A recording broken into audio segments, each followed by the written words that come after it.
दिल्ली शहर में जो क्रैकर्स बैन हो गया था, अभी सुप्रीम कोर्ट ने उसको लिमिटेड पीरियड ऑफ टाइम के लिए ग्रीन क्रैकर्स यूज करने के लिए बोला है। बट ग्रीन क्रैकर्स ये नहीं है कि वो एकदम पोल्यूशन फ्री है। दोनों ही कन्वेंशनल क्रैकर या ग्रीन क्रैकर, दोनों से ही पोल्यूशन होता है। सिर्फ ग्रीन क्रैकर से 30% लेस पोल्यूशन होता है बिकॉज ऑफ उसका साइज छोटा होता है, शेल साइज छोटा होता है, उससे ऐश का एलिमिनेशन नहीं होता है, और उसमें जो कुछ रॉ मटेरियल्स हैं वो ज़्यादा बेहतर माने जाते हैं, एंड गैस एमिशन या पार्टिकुलेट एमिशन उससे कम होता है। पर इसका ये मतलब नहीं है कि पोल्यूशन इससे होएगा ही नहीं। It will be 30% less than conventional crackers.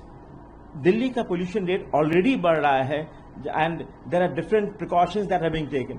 मेरे ख्याल से अभी भी इवन ग्रीन क्रैकर्स के यूज में भी बहुत कमी रहनी चाहिए। इसके लिए बहुत स्ट्रिक्टली गवर्नमेंट को रेगुलेट करना चाहिए, क्योंकि इससे भी पोल्यूशन होगा और मरीज जो या पेशेंट्स या जो आम जनता है उनको हेल्थ प्रॉब्लम्स बढ़ सकती हैं इन क्रैकर्स की यूज करने पर भी।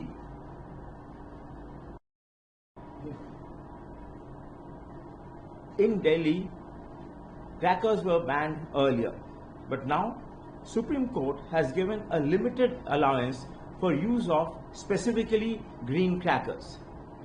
It is not that green crackers is free of pollution. The only benefit is that it causes less pollution by 30% than conventional crackers. It causes less because of its smaller shell size, because it emits less particulate matter, and because the raw material is less hazardous than the conventional crackers.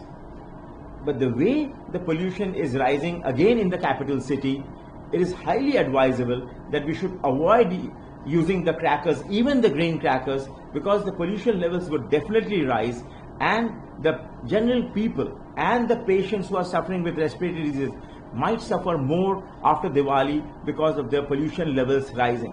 So it is highly advisable that it is regulated well, and even the green crackers are not really used. जहाँ भक्ति है हर शब्द में, कथाओं में छुपे हैं दिव्य रहस्य, और ज्योतिष देता है जीवन को दिशा। धर्म से जुड़ी हर बातों को जानने के लिए हमारे चैनल स्तुति को सब्सक्राइब करें। चैनल पर जाने के लिए इस लिंक पर क्लिक करें।